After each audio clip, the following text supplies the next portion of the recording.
I got assigned to cover Eisenhower visiting the French troops in Koblenz, and it was on my day off, but Ken Zuma asked me if I would go and cover that. I said, okay, no idea what was to come, you know. And so I met Eisenhower with the French command in Koblenz and went up on some maneuvers that morning and got to kind of meet Ike in a way, and I took some pictures of him there, and then went to lunch that day, and I heard that MacArthur, General MacArthur, who had been the Far East commander, had been fired by Truman. And somebody said, I don't think Eisenhower's been told about this. I don't know where they got that from, but I even said, I'll bet when they tell him about that, he's going to make it very interesting. He has a rubber face, and it would be very interesting. And so that afternoon, around 1 o'clock in the afternoon, we're supposed to meet again for this French maneuver. And so we went up the hill, and there was a bench there, and the French generals and Eisenhower arrived, and Dick O'Malley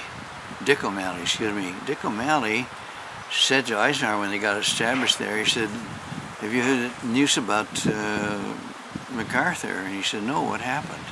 Now this is 4 hours after everybody in the world had heard about this, and here we've got a 5-star general out in the open, and he hasn't heard this news yet. And you would think there's another 5-star general got fired, but somebody would have said something. So Dick O'Malley says, well, he was just fired by Truman and replaced by General Ridgway.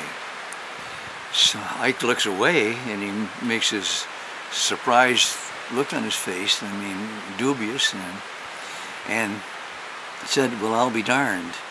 Well, I didn't know how good that picture was. I told everybody they should take it. Nobody else took the picture except me. So when I got back to Stars and Stripes, I brought it to the news desk, and Joe, forget his last name, he was the city editor that night, and I showed it to him, and he said, well, I'm sorry, but I've already picked out a picture of MacArthur in a Jeep they've been running on the front page, and he just dumped it. But the next morning, there was a lady who had been on that evening shift, told the morning editor what it was, and said, Red said this when he heard the news about MacArthur being fired. So they ran a little 2-column front page picture, and then it hit the news, and everybody wanted it. Life magazine, of course, in time. It won me every prize except the Pulitzer Prize, I think. It was a news, Encyclopedia Britannica Picture of the Year, and most everything. I won so many prizes for it. Eisenhower, later on, I met him about a year later, and my managing editor was describing to him all of the prizes I won for the picture. And he was a shape commander at the time, comparable to NATO now. And he puts his hand on my shoulder and he says, by golly, Red, I'm glad I've done somebody some good over here in Europe. And so that was, and then he signed it, autographed it to me too.